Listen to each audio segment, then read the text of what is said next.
See how my face just glows with the sun in the back. See how everything glows. Look how the face, the body, the head, how it all glows. I may just film the whole video like this. Why not? So one of the top things that I want to discuss in this video, ladies and gentlemen, other than the fact that I definitely have a lot of stuff to talk about, but who am I kidding? Because I'm an opinionated person, let alone I'm too opinionated not to have that blue check mark one day. Literally, I'm too opinionated, and kids love me. For the God first 99.9% most part. At least majority of kids that I've been around is literally like 1 in a million that find any reason to diss me, trash me, or bash me. But let's get down to the business.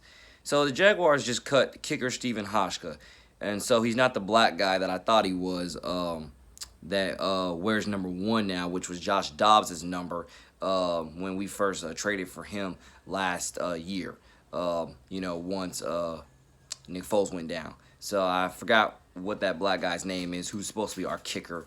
But they just cut Stephen Hauschka. He's a white guy, and I just looked his name up. I thought he was the black guy, but he's the white guy, and obviously that's just scapegoat. That's all it is. Cutting whoever is a scapegoat, because the Jaguars, very evident. You got a watered down defense that can't stop anybody, And Gardner Minshew, who's definitely looking at some of his highlights, he's definitely getting God first the best that he can with what he's being given.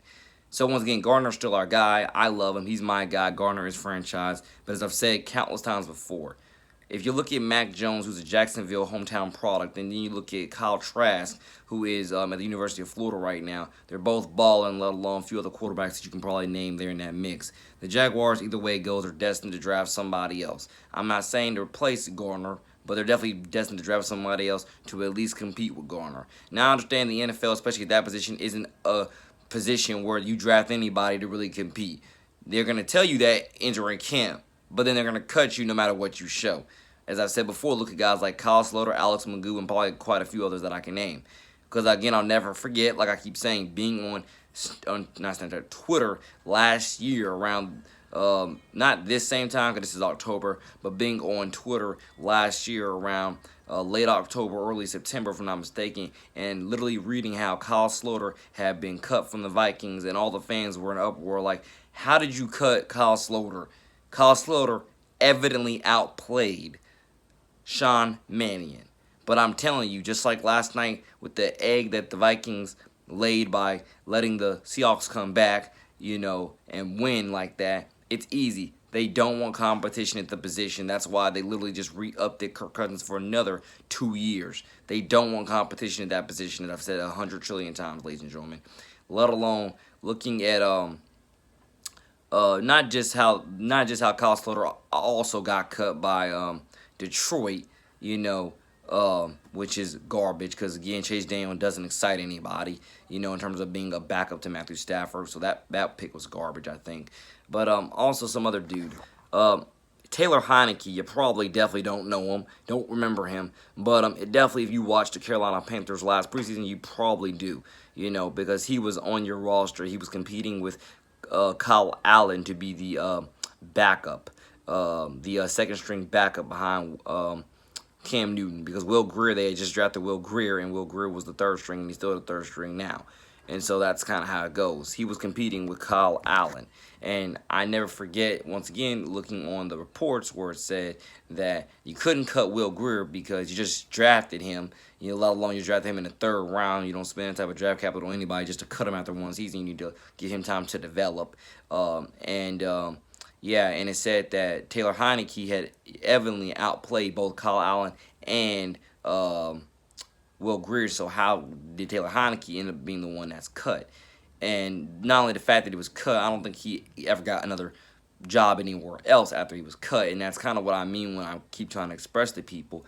The evidence couldn't be more there. They tell you that you're there competing for a job, but I think that from all the research and background knowledge I've done, I'm telling you, ladies and gentlemen, I've said this a trillion times, not only do they not want competition at that position, but even if you go out there and you shine and you make all the throws that you need to make and you score a couple of touchdowns, they'll still cut you. The evidence could be more clear. You could outplay everybody, and they'll still cut you because you don't fit what they want to do. I don't know why they bring you aboard just to cut you, knowing that they're going to cut you, to begin with. I think they just signed some of these guys to say, hey, we gave him a shot, hey, we gave him, a year in our system to give them the NFL experience or whatever you could call it. But it's obviously, once again, they keep cutting the wrong people, keep keeping the wrong people, and that's exactly where you land with the state of the NFL, let alone the state of that position with the quarterback position several times over and over and over again. Because I mean it when I tell you, Jameis Winston should have never been able to go out there, never been allowed, better yet, to go out there and throw all the picks that he threw. Not Kyle Sloter, Alex Magoo, again, look him up. He's on Houston Texans practice squad, if I'm not mistaken. Again, look what he did last preseason with the Jaguars. He literally should have been picked up by Tampa Bay. And he should have been the guy right there backing up Jameis Winston to where, once again, they could have put him in and he would have excited the fan base because he's, again, another hometown local product. That's what I mean when I keep expressing to people, let alone home state product. That's what I keep expressing to people when I just don't understand. How in the world does the NFL keep getting away with signing, dare I say signing the right guys, but then cutting them all the time, and then keeping only a certain amount of guys or whatever slogan phrase you were to put there, because the evidence couldn't be more there. You're cutting, dare I even say, preseason proven products for what? And then you're wondering why you never go anywhere, you never win anything. As I've said 100 times before, God bless Kirk Cousins, but Kirk Cousins obviously has his limitations. Kirk Cousins needs competition.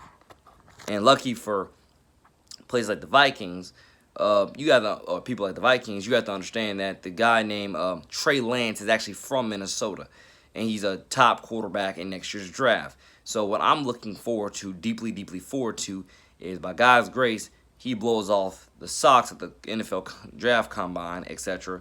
And by God's grace, the Vikings find favor to draft him to give Kirk Cousins some competition. Now, I don't believe it will happen with the current regime. Someone's going to have to get fired for that to happen. But who am I kidding? They just lost to the Seahawks, so someone's definitely bound to get fired at the end of the season. Because it's very evident you keep re-upping the same dude who hasn't gotten you back to the NFC Championship yet. And yet you said that you were a quarterback away, and you still have been a ways away to getting back there. The evidence couldn't be more there, ladies and gentlemen, let alone not only getting back there, but winning it, going to the Super Bowl. The evidence couldn't be more clear.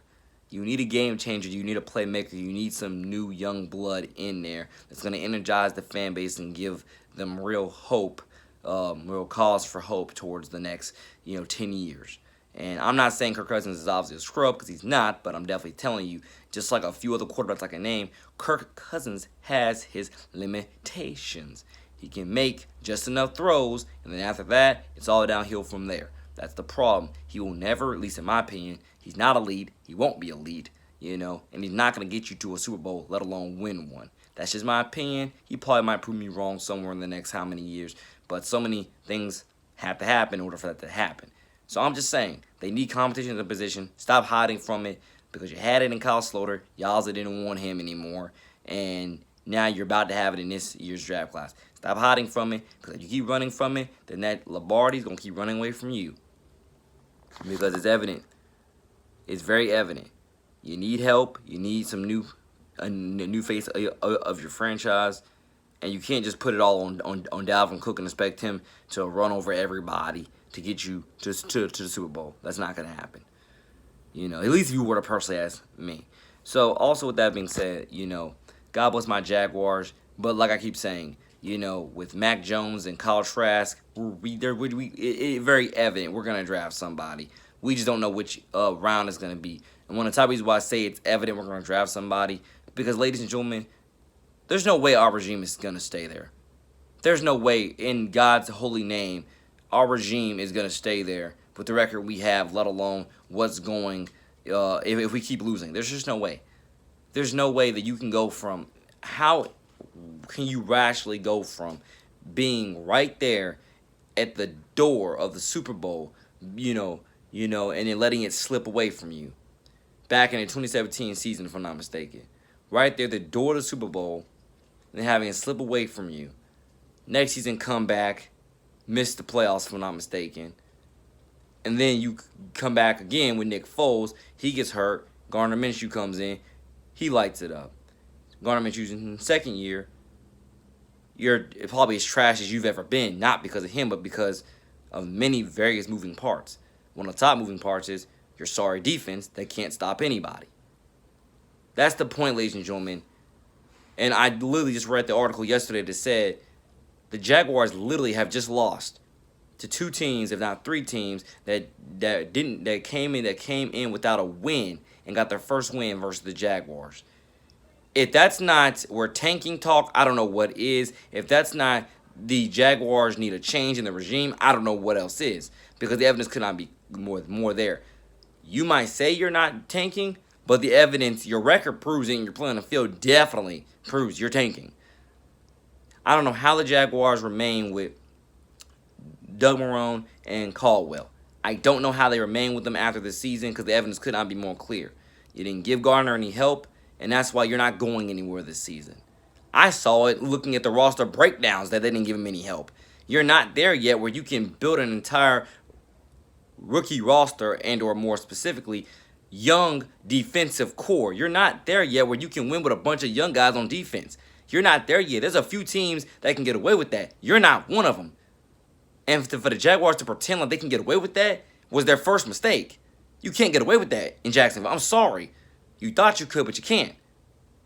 And that's one of the top biggest problems that I'm, facing here when I'm looking at, looking at the math. I'm like, I can't believe the Jaguars thought they could actually do this. So I'm sorry. I love Mac Jones. I love Kyle Trask. I love Gardner Minshew. Gardner's franchise. But Gardner, they're going to get somebody in there to compete with you. Not because they don't believe in you, but because your regime is going to get fired. Gardner, anybody can tell, and if Gardner ever watches this, or let alone all Gardner Minshew fans ever watch this, you have to understand this. Gardner obviously is doing the best of what he can to what he's being given. Especially the highlights I watched yesterday. Minshew magic still going strong. He still got that shake and bake, juke move, whatever. He still got that magic, etc. Still finding people to the back of the end zone. But you have to understand this. Look at those two guys that I keep naming. Kyle Trask, Mac Jones. Mac Jones, direct hometown product. Kyle Trask, UF grad. Look at it. There's no way in God's name you're going to tell me that if a new regime comes in, they're not going to draft one of those two guys. You're not going to, especially after how Mac Jones is playing, you're not going to tell me it's not going to happen. It's going to happen. It just depends on who, what, when, where, and why. Let alone, it just depends on which regime comes in there. Because I love what Garner said when he said, we're not going to let that crap happen, because if it does, I'm pretty sure we're all going to be out of here. Garner, I love you, bro, and I'll tell you this. The whole city's behind you, but the whole city knows you're tanking because the GM and coach are incompetent. The GM and coach surrounded you with no proven talent, and that's why you're 1-4. Garner, you can't hide from it anymore. We love you, brother. Or Garner, the franchise can't hide from it anymore. We love you. The franchise can't hide it anymore. They gave you no help. They surrounded you with no proven talent. I don't know why the that's why I said the Jaguars. You look at my Twitter account, I've called them out for being one of the stupidest franchises I've ever seen in my life. I cannot believe the Jaguars literally thought they were there yet, or they were that team that could literally win with a pretty much all young roster. The Jaguars are not there yet. I don't know who told the Jaguars. That's how you know you're delusional. When you think you can win with an all-young roster, dare I say, God, my judge of witness, when you think you can win with an all-young roster and keep coming up short. I mean, and I think they call it now, mathematically, we're practically out of the playoffs already. Why? Because you're not beating Baltimore. Baltimore just beat the brakes off of Cincy. If not beat the brakes off them, they definitely just beat them. I would say they did destroy them because they beat them 27-3. So whichever phrase you were to use there, they definitely beat them. You're not beating Baltimore. You're not beating Patrick Mahomes and those Chiefs. You just lost to Houston. This is what I literally, and I really tweeted this out. Again, follow me on Twitter, NJ to the City. This is why I tweeted this out. All the Jaguars needed to do was make the playoffs this year. And the fan base would have been happy with that. I would have been happy with that. Just make the playoffs. Like, AKA, or also, or hint, yeah. Just make the playoffs. If not also, just make the wild card.